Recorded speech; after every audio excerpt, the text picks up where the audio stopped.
Bonjour, nous allons vous présenter dans cette vidéo comment modifier les variables d'environnement sur Windows 10. Pourquoi il est nécessaire de modifier des variables d'environnement? Certaines applications fonctionnent correctement lorsque les variables d'environnement sont définies, notamment les applications Java. Et lorsque vous avez une application Java, vous avez besoin de JDK et de JRE. C'est des applications qui sont téléchargeables gratuitement sur le site d'Oracle. Et si vous les installez, vous êtes tenu de faire la configuration de JRE et pour que l'environnement puisse fonctionner correctement. JRE, c'est Java Runtime Environment. JDK et JRE, ils sont téléchargeables, que vous pouvez chercher sur Google. Si vous ne savez pas, c'est sur Oracle que vous pouvez les chercher et les installer. Vous pouvez cliquer sur le lien et chercher à télécharger sur le site d'Oracle ces applications. Ils sont gratuites. Vous avez besoin seulement de vous connecter avec votre compte pour pouvoir les télécharger.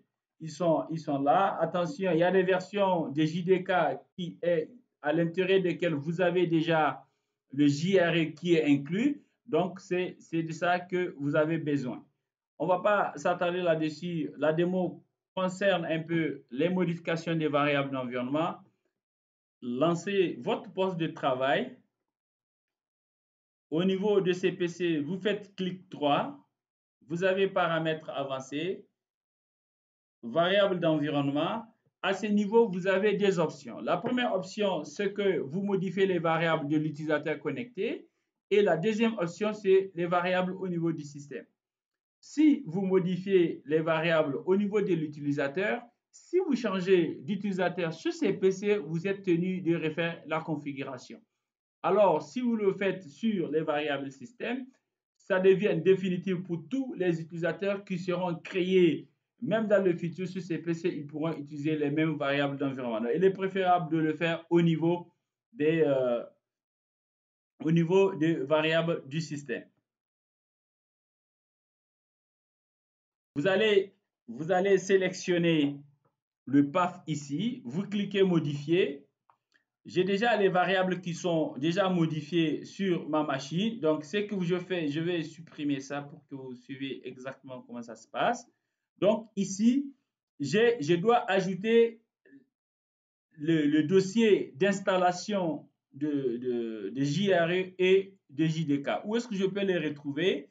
Donc, au niveau de votre poste de travail, où on était tout de suite, vous avez ici, vous avez programme file x86 et programme. Si vous avez des applications de 32 bits, vous trouvez en général les modifications à ce niveau. Donc ici, j'ai Java, JRE6.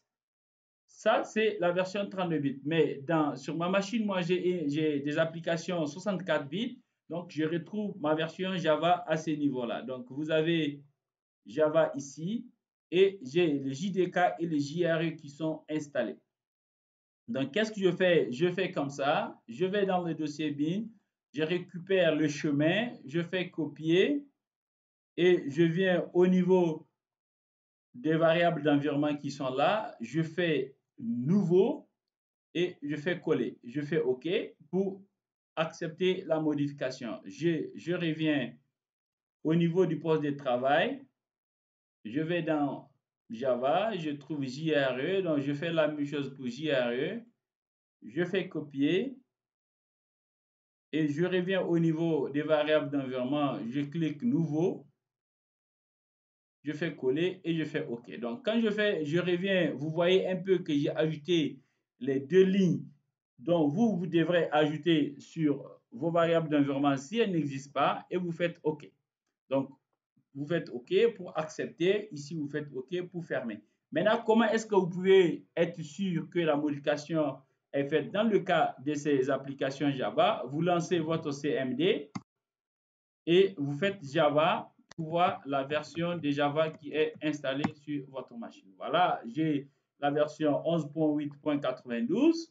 Vous pouvez avoir une autre version en fonction de la version que vous avez installée. Maintenant, pour savoir si le compilateur de Java fonctionne aussi correctement, je mets le chemin où se trouve quelques applications Java pour tester, pour voir si ça marche. Donc, j'ai des applications Java ici. Je fais OK. Il n'y a pas de message d'erreur. Ça veut dire que tout s'est bien passé et le compilateur est bien configuré.